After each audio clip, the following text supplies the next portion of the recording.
Wondering what's in store for the housing market this year, and more specifically, what it means for you if you plan to buy or sell a home? The best way to get that information is to lean on the pros. Thanks for joining me today. I am Rosa Helen with Intero Real Estate. Experts are constantly updating and revising their forecasts, so here's the latest on two of the biggest factors expected to shape the year ahead: mortgage rates and home prices. Everyone's keeping an eye on mortgage rates and waiting for them to come down. So the question is really how far and how fast.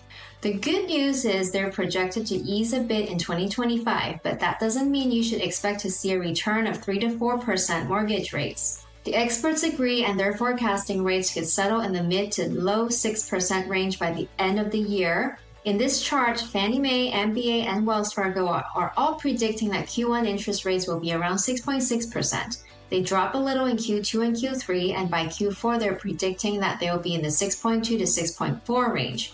You should remember this will continue to change as new information becomes available. Expert forecasts are based on what they know right now, and since everything from inflation to economic drivers have an impact on where rates go from here, some ups and downs are still very likely. So don't get caught up in the exact numbers here and try to time the market.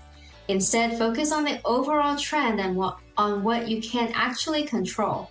A trusted lender and an agent partner will make sure you've always got the latest data and the context on what it really means for you and your bottom line. With their help, you'll see even a small decline can help bring down your future mortgage payment. What about home prices? Will they fall?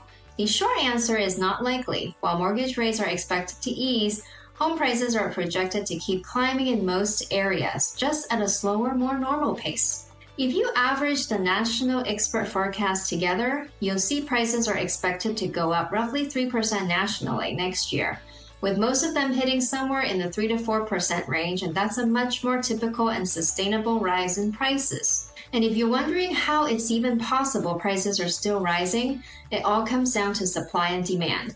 As Redfin explains, prices will rise at a pace similar to that of a second half of 2024 because we don't expect there to be enough new inventory to meet demand. Keep in mind, though, the housing market is hyper-local, so this will vary by area. Some markets will even see higher prices. Some may see prices level off or even dip a little if inventory is up in that area. In most places, though, prices will continue to rise, as they usually do.